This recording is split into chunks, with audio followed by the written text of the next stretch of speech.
Donc, bonjour à tous. Bonjour, madame. Bonjour. Donc, on va commencer notre 5e chapitre, les conteneurs à accès direct, qui sont les dictionnaires et ensemble. En fait, dans le 4e chapitre, on a vu les conteneurs à accès séquentiel. Donc, je vous rappelle, les conteneurs à accès séquentiel, les listes tuples, les chaînes, ce sont des conteneurs euh, hétérogènes, là où on utilise l'index donc pour accéder à nos conteneurs. Donc, contrairement à ces conteneurs, donc on va euh, aujourd'hui parler des conteneurs à accès direct, là où les index donc n'ont plus de sens et là où l'ordre n'a plus de sens, d'accord? Donc, dans le chapitre précédent, on a traité les conteneurs séquentiels de Python. Pour accéder à un élément d'un conteneur, on utilise son index ou son indice. Les valeurs autorisées des index sont obligatoirement séquentielles, c'est-à-dire on commence par l'index 0, puis 1, 2, 3, jusqu'à l'N-1, la taille -1 de notre conteneur. Donc, Python permet d'utiliser une autre catégorie de conteneurs maniant des index organisés d'une manière non séquentielle. Donc, le conteneur n'est plus une structure ordonnée. Il s'agit bien d'un conteneur à accès direct. Donc, pour les dictionnaires, vous allez voir, on va parler d'index, mais ce sont pas des index 0, 1, 2, donc d'une manière séquentielle, l'un à la suite de l'autre. On va parler d'autre chose, donc on va voir tout de suite. Donc les dictionnaires. Un dictionnaire est un conteneur modifiable, c'est comme les listes, hein, on peut le modifier, non ordonné, composé d'un ensemble de couples, index, valeurs. Les index sont aussi appelés des clés et les valeurs des entrées. Donc, la création d'un dictionnaire peut se faire de plusieurs manières. Donc, pour créer, qu'est-ce qu'en fait on veut dire par dictionnaire? Par exemple, on peut créer un dictionnaire donc avec des ensembles de couples clés valeurs. Donc, par exemple, ma clé, c'est ordinateur. La valeur, c'est computer. Ma clé, c'est table. Donc, la valeur, c'est table. Donc, ma clé, chaise. La valeur, c'est chair. Donc, comme si je crée un dictionnaire de traduction, d'accord? Donc, pour chacun des éléments, c'est un couple, il s'agit d'un couple. Donc, clé, valeur. Donc, pour accéder à une valeur de mon dictionnaire, je dois donc l'identifier par sa clé. Donc, je parle plus de la façon donc ordinaire de l'index qui est 0, 1. Donc, par exemple, si mon dictionnaire s'appelle D0, D2, 1, mais plutôt, je dois donner l'index ou la clé encore, d'accord? Par exemple, D d'ordinateur, ça va me donner computer. D de table, c'est table, d'accord? Donc, pour créer un dictionnaire.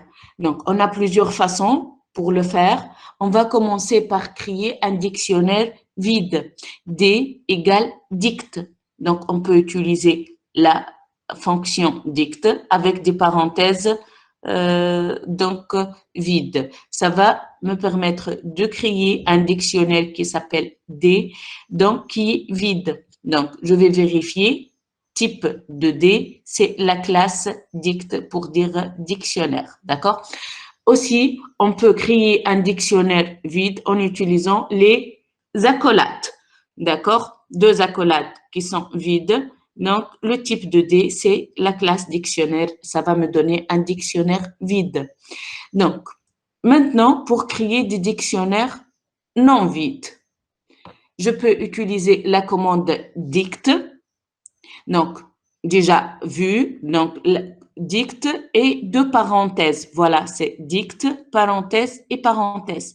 En utilisant cette forme-là, donc la commande dicte, avec comme paramètre une liste de listes. D'accord? Donc, qu'est-ce que ça veut dire une liste de listes? Donc, regardez entre les deux parenthèses, j'ai une liste Donc, j'ai les crochets. Et puis, chacun des éléments de mon dictionnaire, il s'agit d'une liste. Pourquoi? Parce qu'on a un couple clé-valeur. D'accord? C'est pour ça qu'il s'agit d'une liste de listes. D'accord? Donc, regardez ici, mon dictionnaire D égale dicte. Donc, j'ai ouvert la parenthèse, crochet, et puis le premier élément, c'est une liste. La première partie ou le premier élément de ma sous-liste, donc, c'est la clé, 1, virgule, la valeur true.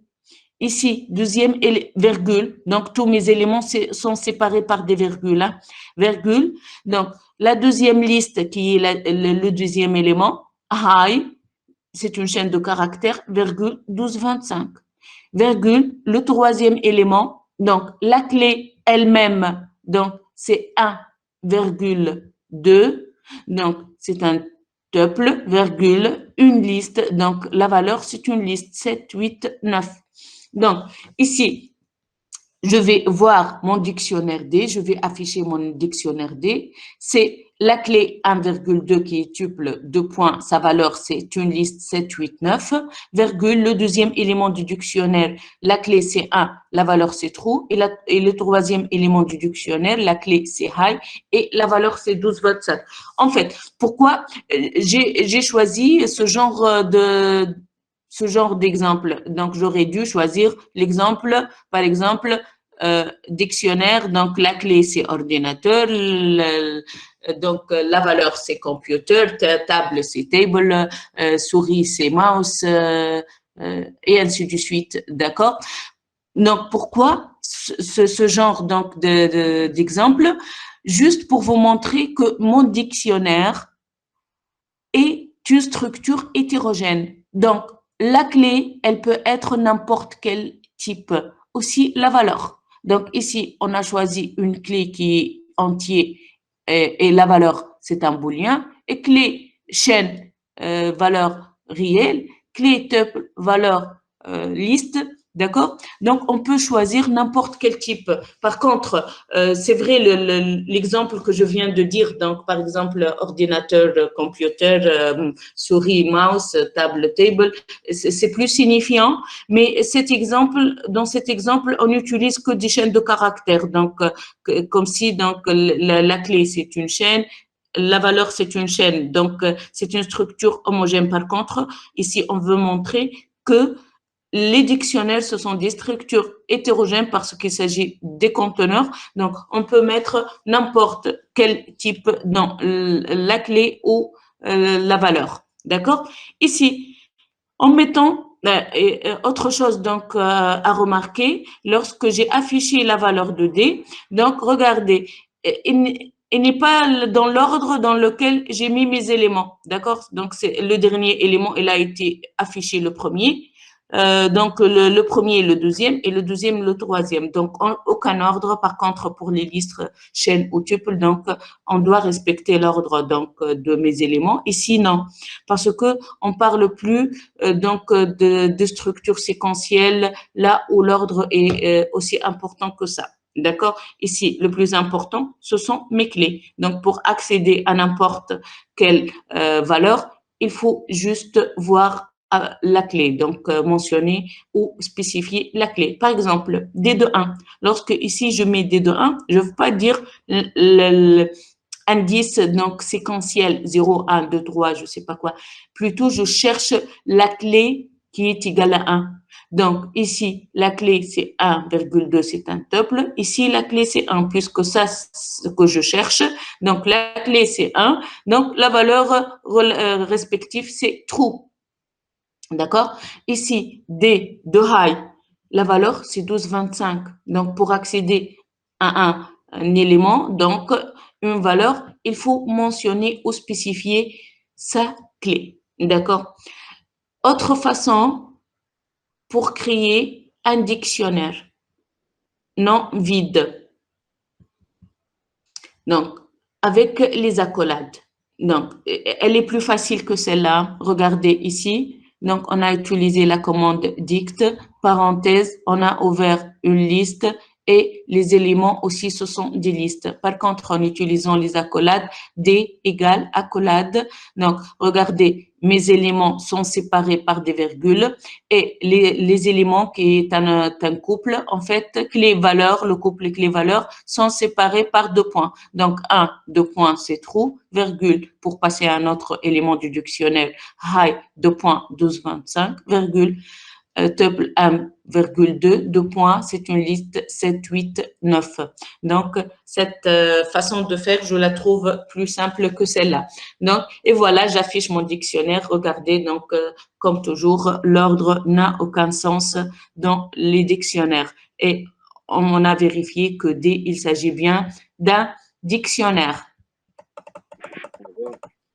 Oui. مدام تنجم تصير دوبليكاسيون تاع ديكسيونير يعني نفس الكاية ما مش ياخذ وقتها مدام فالآن Les حطها clés, non, les clés ما لازمش sinon تصير معناتها باش تولي confusion. D'accord, لازم les clés تكون unique.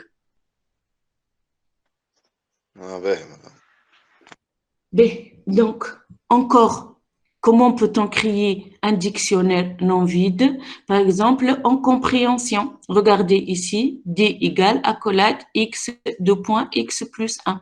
For X, il range de 5. Donc, qu'est-ce qu'il va donner? Donc, mes clés seront de 0 à 4. Et pour chaque clé, donc, on aura X plus 1, la valeur plus 1. Pour la clé 0, c'est 1. Pour la clé 1, c'est 2. Pour la clé 2, c'est la valeur 3. Pour la clé 3, c'est la valeur 4. Pour la clé 4, c'est la valeur 5. D'accord? D de 1, c'est égal à 2. Donc, D de 1, je veux dire bien que la clé est égale à 1. Il ne s'agit pas d'un indice séquentiel. D'accord? Donc, comme on peut directement donc remplir un dictionnaire directement en utilisant la syntaxe nom du dictionnaire. Je donne la clé égale une valeur. Par exemple, donc ici, D égale dicte. Donc, avec cette instruction, je viens de créer un dictionnaire qui est vide. Puis, D de 1 égale true. D de 1.22 égale false. D de 1,2, donc ma clé, c'est un tuple, égale 78.25. Donc, regardez, j'ai affiché mon dictionnaire D, voilà, donc je viens de créer un dictionnaire avec les différents éléments mentionnés ci-dessus. Donc, un autre exemple, donc, un autre exemple, donc ici, dico égale, donc je viens de créer un dictionnaire qui s'appelle dico qui est vide, d'accord, avec les accolades vides, et puis dico de computer, c'est ordinateur, dico de mouse, c'est souris, dico de keyboard, c'est clavier. Voilà, on va afficher dico. Donc, regardez, on vient de remplir notre dictionnaire, dico de mouse, ça va me donner souris, et print dico de computer, ça va m'afficher ordinateur. D'accord?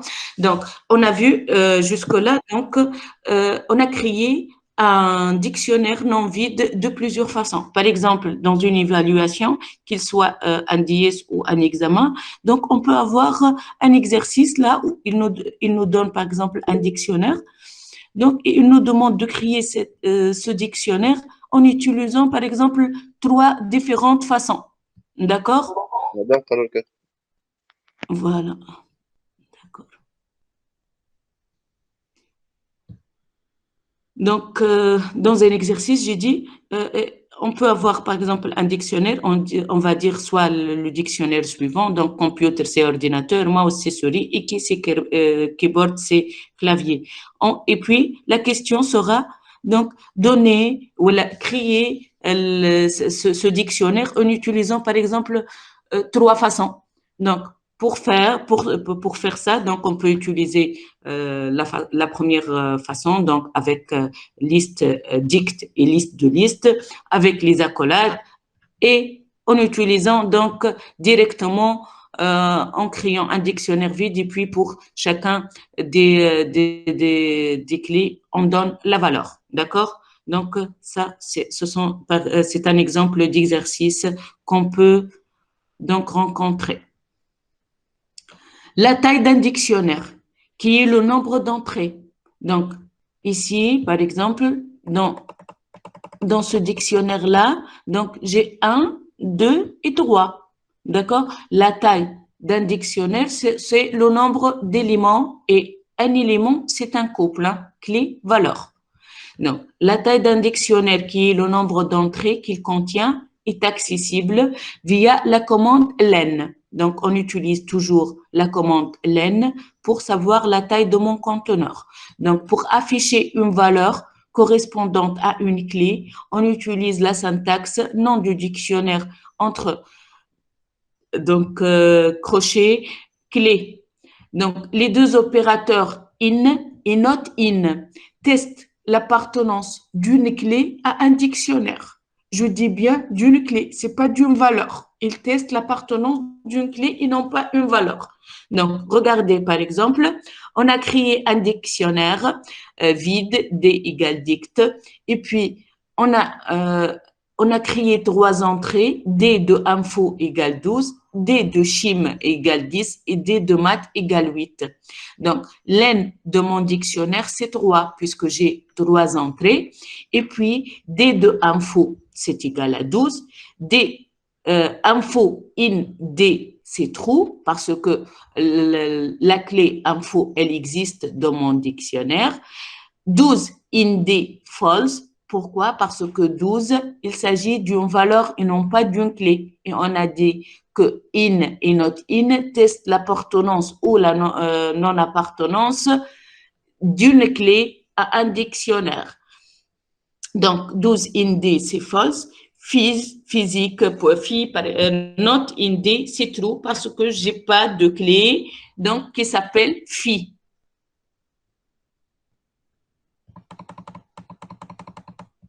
Donc, Python permet d'accéder aux informations stockées au niveau d'un dictionnaire de plusieurs manières. Donc, on peut accéder soit par D de info. Donc, elle va afficher la valeur de la clé info. Donc, qu'est-ce qu'il va faire Python? Il va chercher dans mon dictionnaire, là où il trouve la clé info. Donc, il va me renvoyer la valeur. Comme je peux afficher les clés, toutes les clés du dictionnaire D en utilisant D.keys. Donc, keys, ça va me donner toutes les clés de mon dictionnaire. Donc, regardez, ça va me renvoyer dict keys. Donc, ce sont info matchim. Si jamais je ne sais pas exactement les éléments de mon dictionnaire, les clés, je peux les afficher en utilisant keys.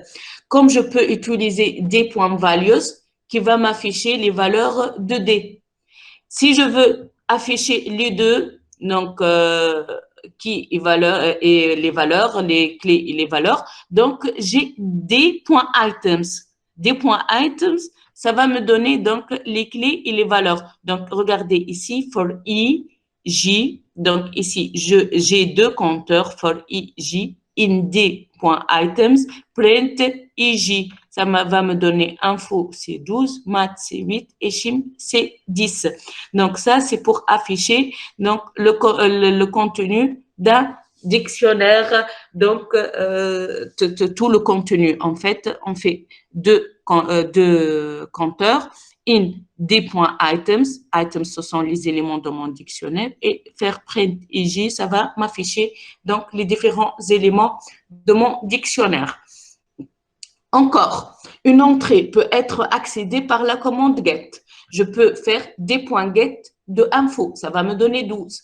Donc, d.get de info ou d de info, c'est la même chose. Les deux commandes, ça va me donner la valeur 12. Donc, aussi, dans un examen ou dans une évaluation, on peut poser la question. Donc, donner de deux façons, comment récupérer, par exemple, la valeur d'une clé de deux façons. Donc, soit d.get et la clé, soit le nom du dictionnaire, donc, et entre crochets la clé. Par contre, la commande set default, 12 phi 9. Donc, regardez mon dictionnaire, donc je l'ai affiché, et puis j'ai d de chim égale 12. Qu'est-ce que ça va me faire? Ça va m'ajouter la note de chimie au dictionnaire. D'accord? Donc, regardez ici, j'ai ajouté chim avec la valeur 12 au dictionnaire. dictionnaire. Donc, j'ai ajouté un élément ou une entrée à mon dictionnaire. Comme je peux, donc cette instruction, elle est équivalente à l'instruction D.7 default shim,12. C'est la même chose. Hein. Donc, ici, je vais, pour supprimer une entrée d'elle, D, de fille. D'accord? Qu'est-ce qu'il va faire? Il va chercher donc la clé fille et il va supprimer donc cette entrée. Regardez, donc, en affichant mon dictionnaire après la suppression, donc, j'ai plus une entrée dans la clé, c'est fille. Et puis, si je veux modifier donc un élément, je dois donc mettre D de maths, je dois préciser la clé égale et je mets la nouvelle valeur. Par exemple, D de maths égale 0. J'ai modifié donc la note du maths qui était 12 à 0. Donc voilà la nouvelle valeur donc de maths, c'est 0. Donc je peux modifier n'importe quel élément de mon dictionnaire, juste il faut préciser donc sa clé. D'accord? Donc, tout à l'heure, donc le monsieur qui m'a posé la question, c'est si j'utilise la clé, donc la même clé plusieurs fois avec différentes valeurs. Donc, j'aurai donc à chaque fois à écraser l'ancienne valeur, tout simplement. Mais je peux pas avoir plusieurs éléments ayant la même clé, d'accord? Donc, en précisant la même clé, par exemple, maths qui était 12, en donnant une nouvelle valeur, donc c'est la nouvelle valeur qui sera retenue. Donc, je suis en train d'écraser l'ancienne valeur.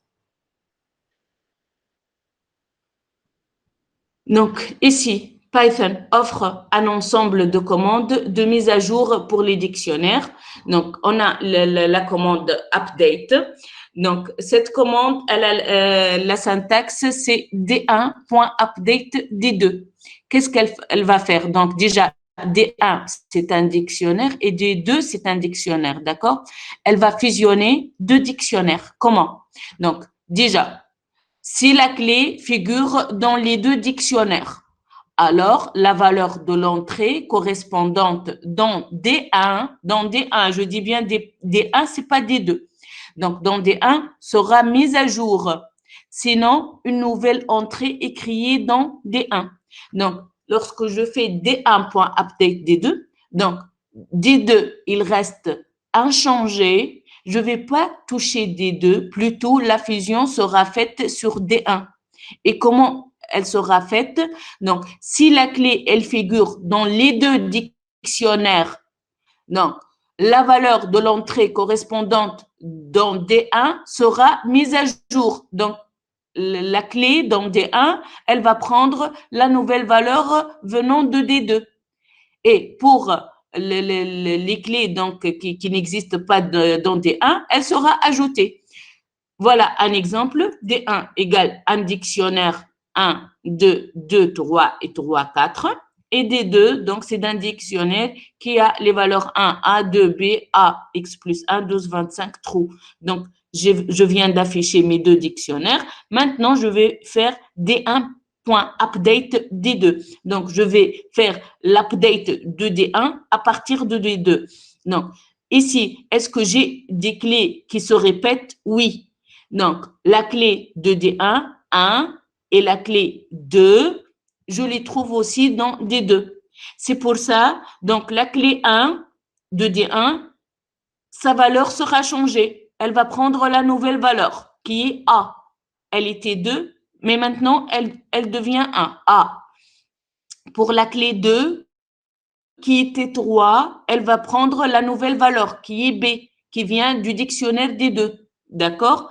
Et puis, donc, ma clé 3 et la valeur 4, donc, j'ai pas d'autres éléments qui ont cette valeur, donc, je la trouve donc inchangée, 3, 4.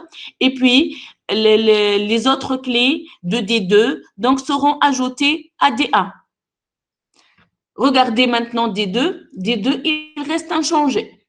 D'accord? Si je veux changer, si je veux faire la fusion sur D2, je vais mettre D2.update D1. Comme ça, donc, la mise à jour sera faite ou la fusion sera faite sur D2. D'accord? Donc, ici, la mise à jour ou l'update, elle sera faite sur le premier objet. Le deuxième, qui est entre parenthèses, il reste inchangé. Hein. Pardon. Donc, ici, les commandes pop, la syntaxe est non dictionnaire.pop index. Je dois donner la clé. Donc, ça va supprimer l'entrée dans la clé et index et la retourne en résultat. Donc, vous vous rappelez la commande pop. Donc, on l'a déjà utilisée avec les listes. Toujours, elle retourne donc la valeur à supprimer. D'accord? Donc, aussi, on a une autre commande qui est pop item. Pop item, elle utilise donc la syntaxe nom du dictionnaire .pop item de parenthèse vide. Elle supprime aléatoirement une entrée et la retourne. Donc, elle vous informe quel élément donc a été choisi aléatoirement pour être supprimé. Donc, regardez ici D1.pop. Donc, voilà D1. C'est mon dictionnaire D1. Donc, D1.pop, la clé A. Et puis, je demande d'afficher D1. Donc, qu'est-ce qu'il va faire? Il va donc chercher la clé A. Donc, voilà la clé A. Donc, la valeur correspondante, c'est X plus 1. Voilà. Donc, je lui demande donc d'effacer cette entrée. Il va me renvoyer, donc la commande pop, elle renvoie un résultat qui est l'élément à supprimer. Donc, c'est X plus 1. Et regardez mon dictionnaire maintenant. Dans mon dictionnaire, l'entrée A X plus 1 ne figure plus. Elle a été supprimée.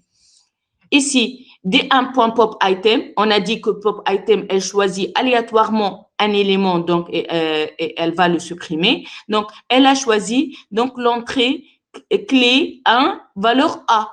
Donc, aléatoirement, elle a choisi, pardon, dans D1, donc, elle a choisi ce premier élément. D'accord? Et voilà, regardez, lorsque j'affiche D1 maintenant, donc, cette entrée ne figure plus dans mon dictionnaire. Encore, donc, une commande à appliquer sur le dictionnaire. Donc, c'est la commande clear. La syntaxe est non dictionnaire.clear. Elle efface le contenu d'un dictionnaire. Donc, D2.clear. Donc, regardez D2 maintenant, il s'agit d'un dictionnaire vide. On a supprimé toutes les entrées du dictionnaire. Une dernière commande, c'est la copie. Donc, la syntaxe est D2 égale D1.copy, qui copie un dictionnaire dans un autre après avoir importé le module copy. Aussi, on peut utiliser la deep copy pour faire la copie profonde. D'accord? Donc, ça, c'était l'ensemble des commandes à utiliser avec les dictionnaires. Donc, je suppose que c'est clair. Hein? Si vous avez des questions sur le dictionnaire, allez-y, posez vos questions avant de passer aux ensembles. مدام Oui. مدام دوك يبدا دي دو في الكوبي هذيك يبدا دي دو معناتها كان فيه دي زيليمون كل شيء يعني يصير فيزيون ولا يكره Non, je dois aller écrasement, copie, une copie de D1. D'accord? Carrément. Une copie. Ah, ok, merci. D'accord, mouche fusion, update. Par contre, ici, tu es en train de faire une affectation, donc D1 point copie, une copie de D1 exact, copie exacte. D'accord? Ok, on passe aux ensembles, donc. Les ensembles maintenant, les ensembles Python modélisent les ensembles mathématiques. D'accord? Donc, c'est une collection d'objets non ordonnés, mais sans redondance. Donc, on ne peut pas trouver deux éléments qui sont égaux. Donc, dans une liste, par exemple, on peut avoir dans une liste élément 1, 2, 3, 1. Donc, on peut trouver une redondance. D'accord? Par contre, ici, dans les ensembles, non, on ne peut pas trouver de redondance. Donc, tous les éléments sont distincts. Donc, les éléments d'un ensemble ne doivent jamais être des listes. Donc, je ne peux pas trouver donc, dans un ensemble un élément qui est liste, dictionnaire ou d'autres ensembles. D'accord? Donc, un ensemble peut être créé de plusieurs manières, comme tout conteneur. Donc, on peut créer un ensemble vide en utilisant la commande S égale 7 et parenthèse vide. D'accord? S, voilà, donc c'est un set.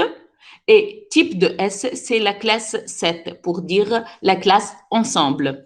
Donc, la commande set, je peux utiliser donc la commande set pour créer un ensemble non vide. S égale 7 de range de 4. Donc, regardez, S, c'est 0, 1, 2 et 3. D'accord? Je peux utiliser donc les crochets, non, c'est pas crochet, les accolades. D'accord? S égale 3,3,5. Remarquez ici, j'ai fait une redondance, le chiffre 3 qui se répète deux fois. Donc, par contre, ici, en affichant S, l'ensemble, je trouve que la redondance a été supprimée. Donc, j'ai uniquement un seul 3,5. Donc, les ensembles, donc ça empêche la redondance. On peut créer aussi un ensemble en compréhension. S égale x plus 2 for x in range de 5. Donc, n'oubliez pas donc les accolades. S, c'est 2, 3, 4, 5, 6. Parce que ici, x in range de 5, ça va prendre les valeurs 0, 1, 2, 3 et 4. Et on a mes éléments, c'est x plus 2. Lorsque x égale 0, donc ici, mon élément, c'est 2. Lorsque x égale 1, c'est 3.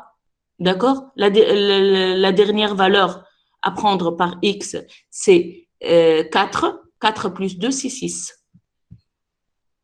Donc, un ensemble est une structure de données non ordonnée.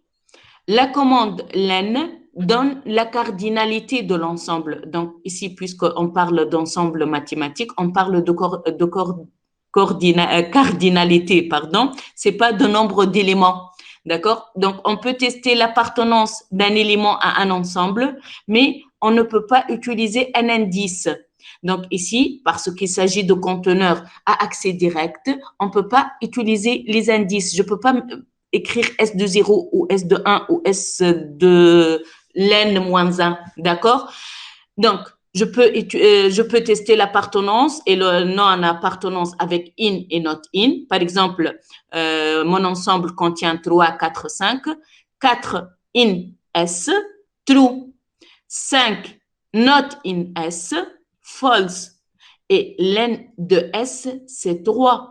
Mais si je mets S de 0, donc ça va me renvoyer une erreur. Donc, liée de type type error, set object does not support indexing. Donc, on a l'objet de type ensemble ne supporte pas l'indexing. D'accord? La mise à jour d'un ensemble est possible vu que c'est un type mutable. Donc, les ensembles, c'est un type modifiable, comme les dictionnaires, comme les listes. Donc, pour ajouter un élément S égale 7 de range de 4, voilà, regardez mon ensemble. S, il contient 0, 1, 2 et 3. S.add, A, d'accord, ça va m'ajouter un élément A à mon ensemble S. Regardez ici, A, c'est un caractère, alors que les autres éléments, ce sont des entiers. Donc, il s'agit bien donc d'une structure hétérogène. Pour la suppression d'un élément, on peut utiliser deux commandes. La première, remove. Donc, la syntaxe est s.remove et on doit spécifier l'élément à supprimer. Qu'est-ce qu'elle fait, remove? Elle supprime un élément existant, mais si l'élément donc spécifié, l'élément n'existe pas, elle va déclencher une exception. Donc, regardez, s.remove 1.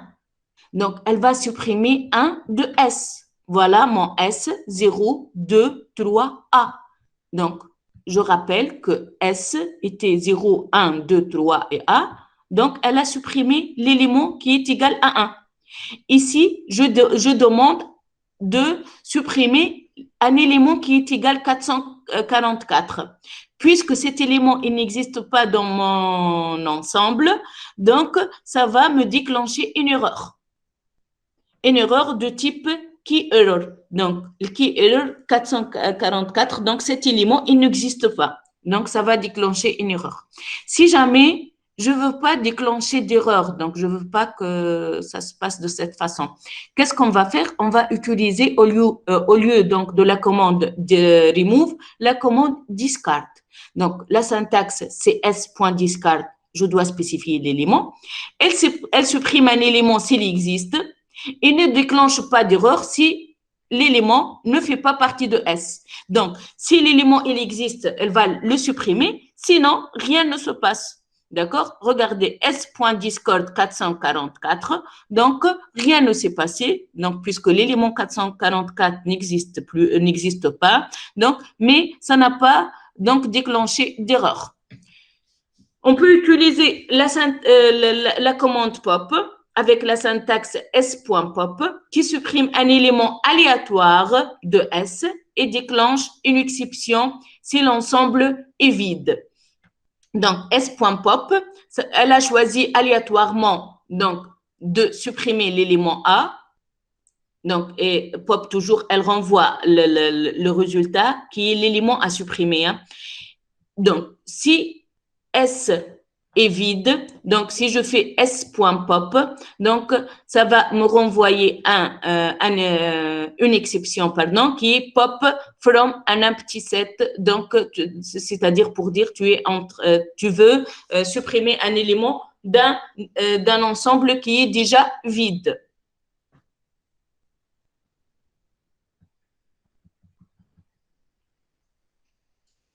Aussi, donc, toutes les opérations ensemblistes sont possibles en Python.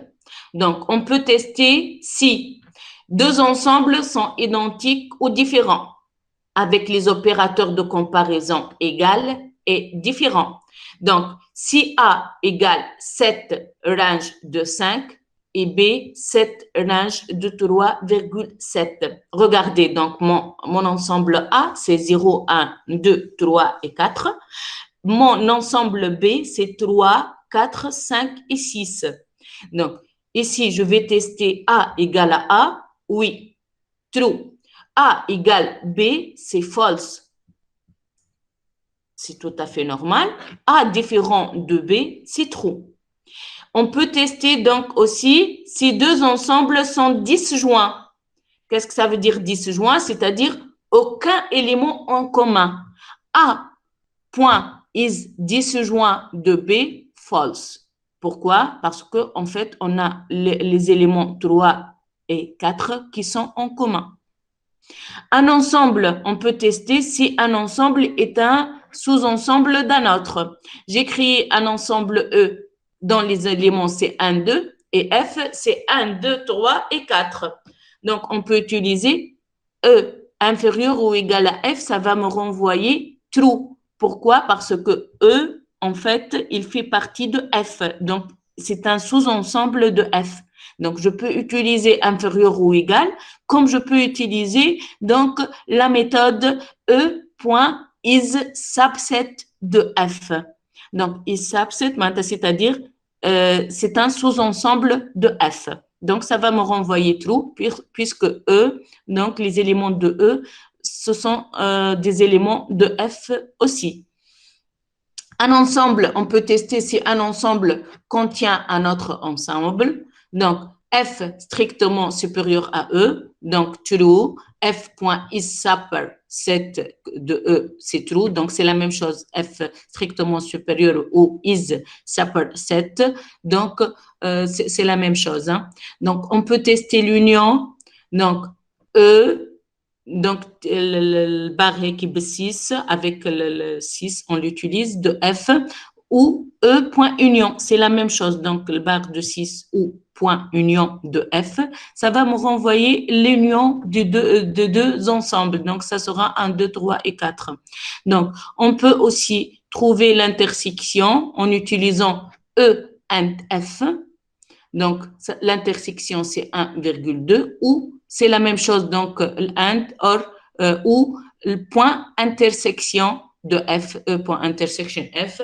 Donc, ça va me donner le même résultat. Donc, c'est 1, 2, c'est l'intersection entre deux ensembles. Comment on peut donc trouver la différence entre deux ensembles? Donc, E.difference de F. Donc, ça va me donner ici un ensemble vide et E moins F, ça va donner l'ensemble vide. La différence symétrique, donc la différence symétrique, c'est-à-dire donc les éléments qui ne figurent pas, donc qui ne figurent de F qui ne figurent pas dans E. Donc ça va me donner 3, 4, puisque F 1, 2, 3 et 4 et E c'est 1, 2. Donc les éléments qui ne figurent pas dans E de F, c'est 3 et 4. Donc, ça s'appelle la différence symétrique. Donc, on peut utiliser soit E point symétrique difference ou E chapeau F. Donc, les opérations de réunion, intersection, différence et différence symétrique se présentent sous une deuxième forme en Python qui autorise une sorte de mise à jour de l'ensemble en question. Donc, par exemple, si F est égal à 1, 2, 3, 4, on peut mettre F point intersection update de E.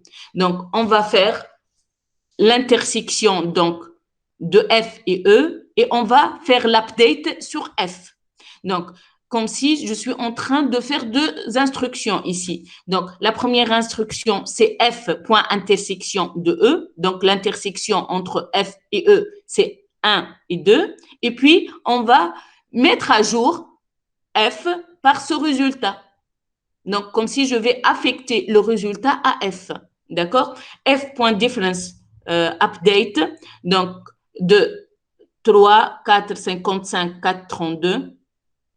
Donc, je vais faire le résultat de la différence de F avec cet ensemble que je viens de le donner. Donc, c'est 3, 4, 55, 4, 32. Donc, regardez et mettre le résultat dans F. Donc, F maintenant, il devient 1,2. F.symétrique difference update. Donc, je vais faire la symétrique difference de F avec cet ensemble 3, 4, 66, 54, 2, 45 et mettre l'update dans F. F.update ABC. Donc, ça va ajouter à F les valeurs A, B, C. D'accord? Donc, ce sont les opérations donc relatives aux ensembles. Donc, je rappelle que les ensembles, il s'agit des ensembles mathématiques. Donc, toutes ces opérations, plutôt, ce sont des opérations purement mathématiques sur les ensembles. Donc, on vient de terminer notre chapitre. Donc, c'est un chapitre sympa, cool. Il n'est pas très lent, il n'est pas difficile. Donc voilà, donc ce sont les ensembles et les dictionnaires qui sont des conteneurs donc non séquentiels, ce sont des conteneurs à accès direct. Voilà, donc on a terminé notre 5e chapitre.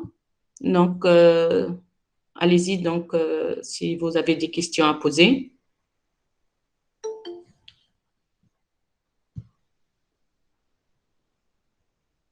Donc, si tout est clair, on va s'arrêter.